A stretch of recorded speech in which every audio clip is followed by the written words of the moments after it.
Thank you for listening to the Failsafe Moment. Grab a cup of coffee and let's join Rob Statham for another informative discussion helping people learn from things that go wrong. Welcome to Failsafe's podcast, Human Performance and Latent Causes. I'm your host, Rob Statham, president of Failsafe Network. Since 1985, we've been helping people learn from things that go wrong, using latent cause analysis to go beyond normal root cause analysis and jumpstart an organization's human performance efforts. Today, we'll be discussing an LCA that was performed on a crushing injury experienced on a conveyor. Uh, let's jump in. Let me lay the groundwork for this case study, because when problems keep popping up, uh, no matter how many times you fix the surface issues, it should be an indication that you need to dig deeper. Even if the problems seem not to be related, usually there's some common thread that they are related, but not always, unless you take a deeper look. And that's where latent cause investigations come in. It's about uncovering the hidden underlying factors that set the stage for incidents. Uh, and they do this actually before the incident happens. That's the value in this process. You can predict the future. If you identify latency, you'll know what's coming, and you can address it before you suffer loss. Uh, but the problem is, in the midst of incredibly hectic business schedules, these causes, they don't shout for attention. They lurk quietly, right, waiting to trigger trouble. And understanding these hidden triggers can transform how organizations and people, individuals, handle accountability and performance. So let's break down what latent cause analysis, what that investigation means, why it matters, and how it can reshape an approach to continuous improvement and improve your human performance efforts. Latent cause investigations, it's a methodical process that digs beneath the obvious to find root causes of a problem. There's never one. Uh, to find root causes of a problem, and it's not about blaming people. We ban blame. There's no pointing fingers. This is about learning.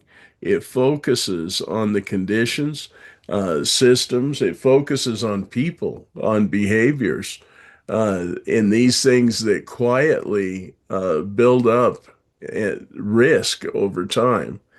And then we ask the people involved to see their part in why things go wrong. And all of this is based on evidence.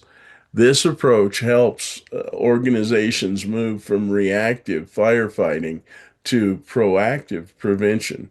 It's about spotting weak links before they snap. Practicing LCA gives people a new lens that they see the causes of failures, and they're more sensitive to warning signs. And all of this helps avoid future problems. So, as I mentioned earlier, there was an incident at a food packaging plant. It was actually a partial finger amputation, a crushing injury, certainly an OSHA recordable.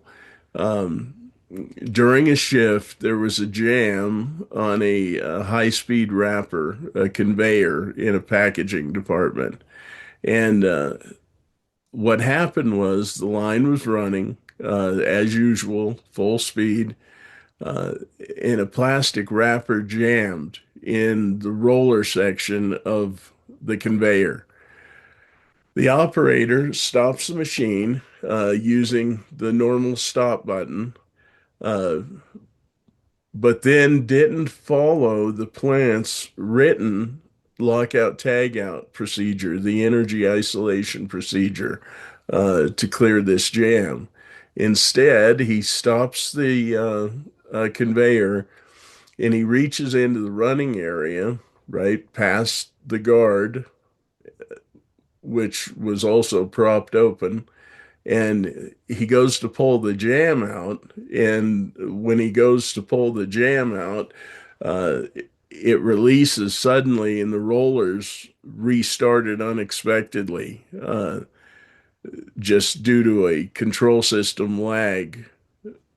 And his hand was pulled into a pinch point, and it resulted, as I mentioned earlier, into the amputation of two fingertips.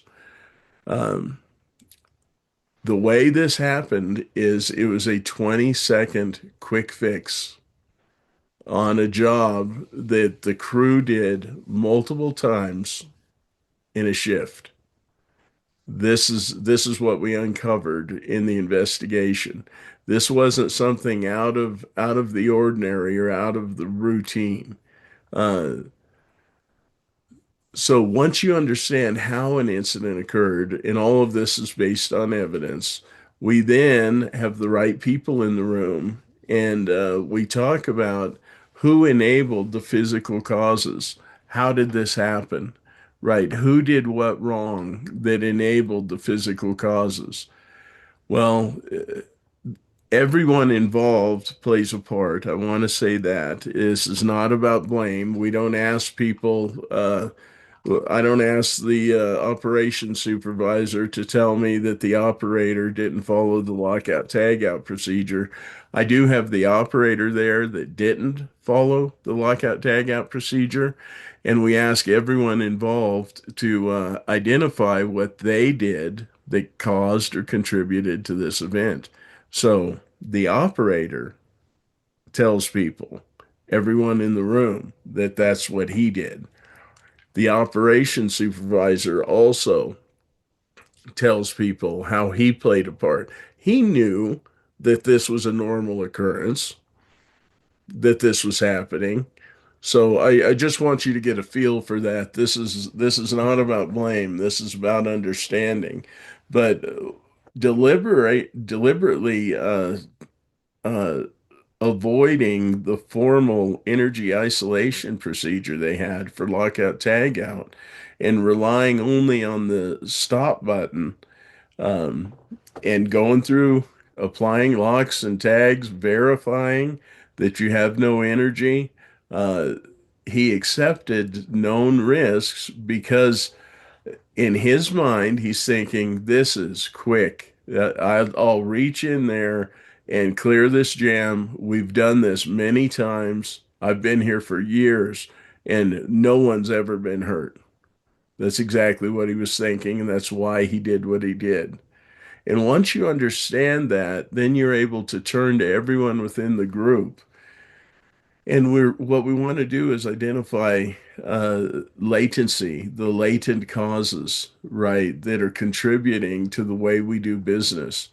It's a small sliver of culture. If you're new to latency or latent causes, latency is that part of culture that's contributing to the problems we're experiencing.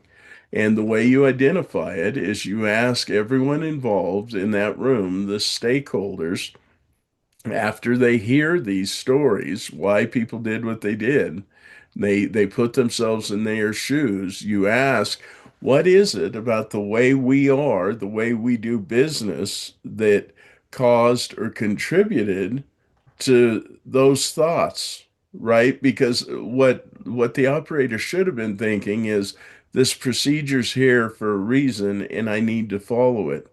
It's to keep people safe, right? But there's a gap in those thoughts, and that gap is evidence of latency. Latent cause analysis is all about evidence. So they answer, what is it about the way we are that caused or contributed to this incident? And it takes them very little time as we start to brainstorm and board these things.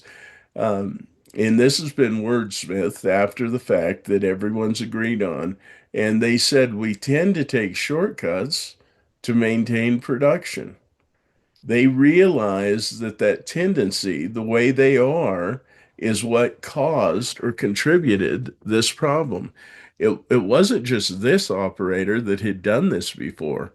It was a normal thing because they'd never seen a reason not to. So when you're in an organization, a manufacturing plant, and you have a tendency to take shortcuts to maintain production, you're playing Russian roulette. And latent causes aren't tangible. It's not like you have a burnt up thrust bearing on a piece of equipment.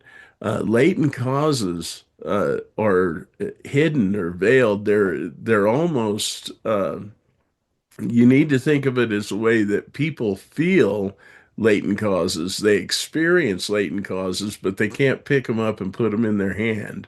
They feel the pressure, right, that we're going to keep this line going, right? This is how you're going to help the business, how you're going to help the organization, how ultimately you're going to feed your family. And it's this small part of culture, this the way we are, that's contributing to operators ignoring their formal lockout tagout for what they consider to be minor jams. So once you see that, then you're able to address it. And we ask the people involved to see how they contribute to that latent cause. Uh, as I mentioned, the term, when I use the term latent cause, I'm referring to hidden conditions or factors. They lie dormant within a system until they combine to cause an accident. They're not dormant. They're powerful and alive and active. And these causes are not immediately obvious. They'll uh, go unnoticed until something goes wrong. And latent causes are both organizational latent causes. What is it about the way we are that caused or contributed to an event? But then there's also personal latent causes, the people in the room. What is it about the way that I am that caused or contributed to this event? Think about everyone in this room that answered that. The operator that was injured answered, what is it about the way I am that caused this event? This is what changes people and helps prevent future problems. Think about the other operators that were watching or the operations supervisor on the floor that all of a sudden, for the first time, he actually slows down for a moment to realize, when I let this happen, I'm contributing to that injury. That was my fault. When people realize that, I just want you to know what happens in a stakeholder meeting. When you're in that room and people see that they play a part, they change. You can't see that you played a part in an injury or a loss at work or anywhere. This is at home or work, and it not change you. There may be people that aren't healthy, that are so hard-hearted and criminal that it doesn't change them. Those aren't who we're doing latent cause analysis with, right? Well, I'm talking about the people going to work every day to do a good job. And it does. That's just what it does, is it changes people. And those latent causes, those very latent causes that you identify in this one investigation, those latent causes then can be evidenced in many other ways. And in this case, uh, we identified the stakeholders could see that it led to the people living with other known hazards. Guards were often left open or bypassed to help, right, for speed of production. Again, something that they knew they shouldn't do, but it had never caused a problem. That's the same latent cause causing that. You're just waiting. I hope you see that it's kind of a ticking time bomb. Uh, the energy isolation program, it existed, it's there, it's on paper, but it wasn't being followed, it wasn't being reinforced, it wasn't being audited. Their training even had become a once a year checkbox, a refresher.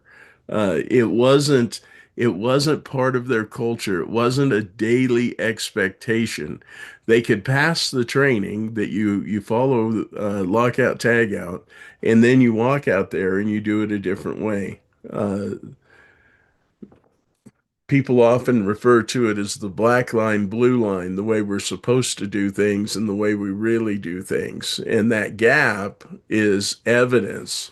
It's evidence of latency. That's exactly what it is. And people are what make up latent causes. People bring their own personal latent causes, and together, the aggregate, we make up an organizational latent cause. And there can be more than one. I'm not trying to say there's only one organizational latent cause. And people are the ones that contribute to latency.